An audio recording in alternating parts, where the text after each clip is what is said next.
2025ஆம் ஆண்டுக்கு புத்தாண்டு நல்வாழ்த்துக்களை தெரிவித்து கடகம். மன அழுத்தம் அது எப்பயுமே கடகத்துக்கு பார்த்துக்கணும். அந்த மன அழுத்தம் வர்றதுக்கு எது பிரச்சனைனா வயிறு, வயிற்றில் உள்ள உறுப்பு, கழிவு பாதை, இந்த டாய்லெட்டு, மோஷன் பயங்கர கவனமாக பார்த்துக்கும். கான்ஸ்டிபேஷன் அதிகமாக இருக்கும். பெண்களுக்கு ஹார்மோன் குறைபாடுகள் அதிகமாக இருக்கும். பீரியட்ஸ் ட்ரபிள் அதிகமாக இருக்கும். ஆனால் என்ன, ரத்த பந்த உறவுகளுக்கு உங்களுக்கு இருந்த அந்யோன்யம் எல்லாம் மாறிடும். பழைய கடன்களை செட்டில் செய்வீங்க. புது கடன் வாங்கிடுவீங்க. வட்டி கம்மியாக கொடுப்பாங்க, உங்களை தேடி கொடுப்பாங்க. சிபிலில் உங்கள் பிரச்சனை இருந்தாலும் உங்களை தேடி ஏதாவது ஒரு ஹெல்ப் கிடைக்கும். யாராவது ஒரு மேனேஜர் ஹெல்ப் பண்ணுவார். நான் ரிஸ்க் எடுக்கிறேன்னு மனபயம் போக்கணும். நிம்மதியாக தூங்கணும். மெடிடேஷன் கற்றுக்கணும். கன்னியா ராசிக்காரர்கள் சந்திரன் ஆட்சியாக இருக்கக்கூடிய ராசி. ஜெயிச்சிருவீங்க. மெடிடேஷன் மட்டும் தெரிஞ்சிச்சுன்னு வச்சுக்கோங்க. உங்களுக்கு இந்த உலகம்லாம் உங்களுக்கு சூதான்.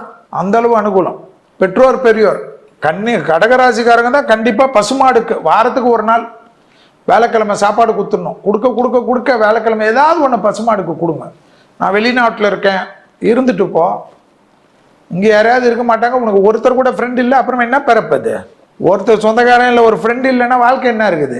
அப்போ எங்கேயோ நீ தப்பு பண்ணுறன்னு தானே அர்த்தம். நம்மளை சுற்றி ஒரு 10 பேராவது இருக்கணும்ல. ஸோ கடகத்துக்கு ரொம்ப நல்லதெல்லாம் நடக்கும். நல்லது எது நடக்கும்? பழைய கடன் செட்டில் ஆகும். திடீர்னு ஒரு நாள் போயிட்டு டே கேர் சர்ஜரி பண்ணிட்டு வந்துடுவீங்க. ரொம்ப நாளாக வயிறில், பைல்ஸில் ஏதாவது தொந்தரவு இருக்கும். காலில் தொந்தரவு இருக்கும். ஷோல்டரில் தொந்தரவு இருக்கும். திடீர்னு மூக்கு கோணையாக இருக்குன்னுவீங்க. அதுக்கெல்லாம் போய் பண்ணிருவீங்க. திடீர்னு முடி வழுக்கையாக இருக்குதுன்னு நல்ல டக்குன்னு போயிட்டு எல்லாத்தையும் சிஸ்டம் பண்ணி ஜம்முன்னு வந்துடுவீங்க. ஹீரோ மாதிரி வந்துடு. யாருக்கும் ஊருக்கெல்லாம் பார்க்காதீங்க. தொழில் மாற்றம் நிச்சயமாக ஏற்படும். மேலே இருக்கவங்க உங்களை இப்படி போக விட மாட்டேன், அப்படி போகணும், அதெல்லாம் கண்டுக்காதீங்க. உங்களுக்கு என்ன தோணுதோ செய்யுங்க. பெரிய கௌரவம் ஏற்படும். புது பொறுப்புகளுக்கு வருவீங்க. ஆச்சரியமாக இருக்கும். அதே போல் என்ன, வேற்றுமொழி மனிதர்களால் ஆதாயம். அதிகமான டிராவல் பண்ணக்கூடிய ராசிக்காரர்கள் கடகம். அதில் வெளிநாட்டு தொடர்பு, வெளிநாட்டு சம்பந்தம், வெளிநாடு கடல் இருக்கக்கூடிய ஊருக்கு அந்த சைடில் சொத்துக்கத்தெல்லாம் கிடைக்கும். கடல், நிலம், நீர், ஏரி, குளம், ஒரு சின்ன குட்டையாவது இருக்கும். அந்த மாதிரி இடத்துல இது வாங்குவீங்க, சொத்து வாங்குவீங்க. ஆச்சரியமாக இருக்கும். விவசாய சொத்தெல்லாம் வாங்குவீங்க.